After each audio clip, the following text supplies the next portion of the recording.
and then what exists, what is, the being, is a product of that. So it's a very finite step. Unlike this process of becoming moral, the process of, I don't want to say becoming an artist, but being an artist is a very sort of digestible, easily identifiable step. You have the individual. The individual internalizes, reflects, economizes, and produces the work.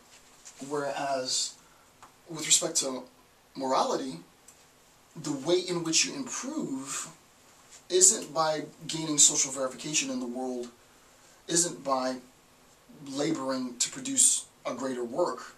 It's by suppression, so that improvement results in the more regimented denial of, Nietzsche would say, the very thing that makes you human, the drives and desires that we have, right? So the idea is morality and the process of becoming more moral puts us in an antithetical relationship to ourselves. I'll say that again. The process of becoming more moral for Nietzsche puts the individual moral agent in an antithetical relationship to him or herself, hence the inconsistency, right? You can't both be the most moral and be happy, right? Unless you're a sadist, I would put the only caveat, right? Unless not a sadist, unless you're a masochist, like the ultimate, this is the book of Job. I'm sort of speaking a little loose here, connecting a lot of dots, but the idea is the only way that you could find ultimate happiness in this is if you were a masochist of, prototypical form, right? If you really did get off on suppressing all of your drives, all your desires, then you might be happy. That might be a critique against Nietzsche, but Nietzsche would say, who wants to be like that, right? Who would want to do that? Okay, so again, I'll read that bit. As virtuousness as a goal, not hitherto been, in the most rigorous sense, incompatible with happiness? And the answer is absolutely. It absolutely has. Okay, top of page 71. More improvement, this is an important bit, right? More improvement is an act of deception. So Nietzsche's going to say that the actual belief, right? The actual belief that the moral agent has, that insofar as he's becoming, or she's becoming, more moral,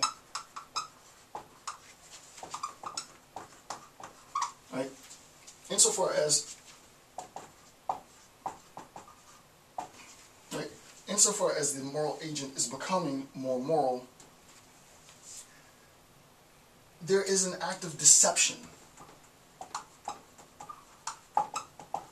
There is an act of deception infused within this idea of becoming. Right? This is going to get deeper now, right? So that the idea itself of becoming, of improvement or improving, right, is informed by deception. You're deceiving yourself if you think that you are actually improving by denying yourself. Right? There is a bit of deception here, and what we'll see is exactly how this plays out in a bit. So, first bullet point, top of page 71. Moral improvement is an act of deception. Here's a quote from Nietzsche. Quote, one can bring a different role into the foreground and draw the former man back. One can bring a different role into the foreground and draw the former man back. The aspect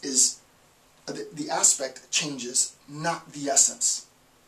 What does that mean? And I actually want to read this directly from 394 so I get it right, because I think I might have typed that wrong. 394. 394.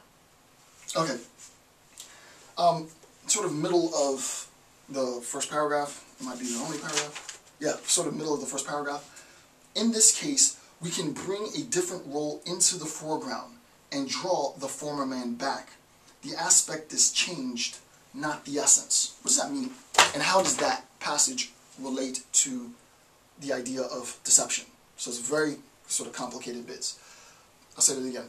We have the idea of deception informing the process of becoming, of improving within morality. Of becoming more moral, there's an act of deception. How does that relate, that concept of the deception, relate to the distinction between aspect and essence? This would be a good sort of term question if I were teaching this, right? So I'll actually write this down because this is a good question. What is the relationship, B slashes between deception and the aspect essence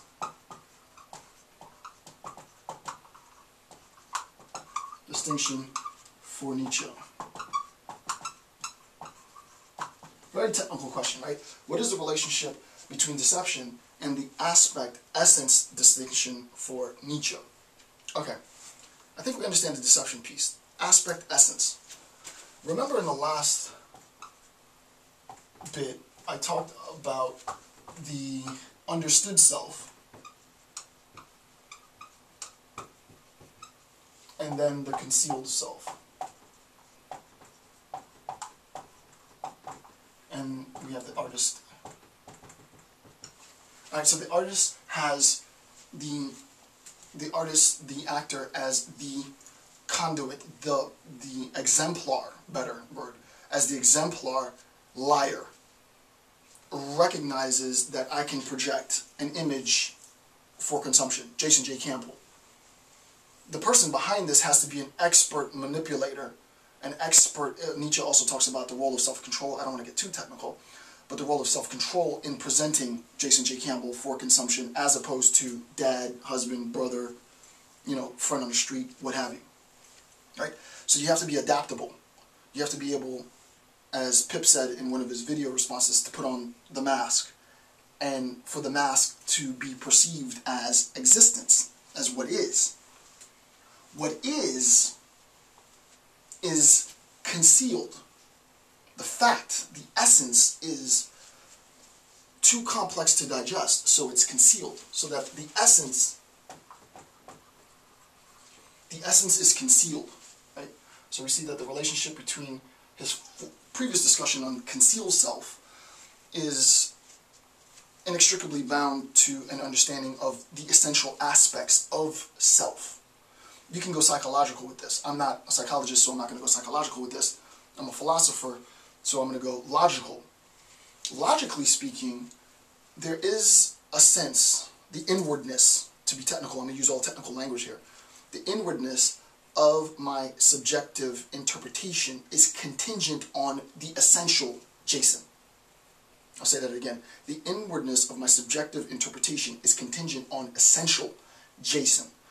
I never present essential Jason to the public for consumption. You will never see him, ever. Never. Never. Nor should you.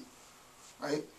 The inwardness of the artistic experience, the method in which I create, or the artist creates the work, the product, is contingent on the essential nature of the individual. We economize on various sources. We incorporate various things. Some things too detestable, too judgmental for others to recognize or appreciate. So you see the final product, but you don't recognize that the final product, this, is a consequence of me economizing some things that many of you would think is immoral in sort of the ambiguous sense, the general sort of sense. I can't believe that you would look at that or say that or read that or believe that. If I didn't look at that, see that, believe that, read that, you wouldn't have this. So that what is the case, the essential aspect, is concealed. Okay. What's presented is what the understandable, the easily digestible, Dr. Jason J. Campbell doing the lecture series on Nietzsche, always wearing this blue shirt. Right? That's what's presented. The information is systematically deconstructed so that it is easily digestible, but it requires a lot of time in order to make it digestible. what you recognize then is this understood self, this easily digestible self, the material that I produce,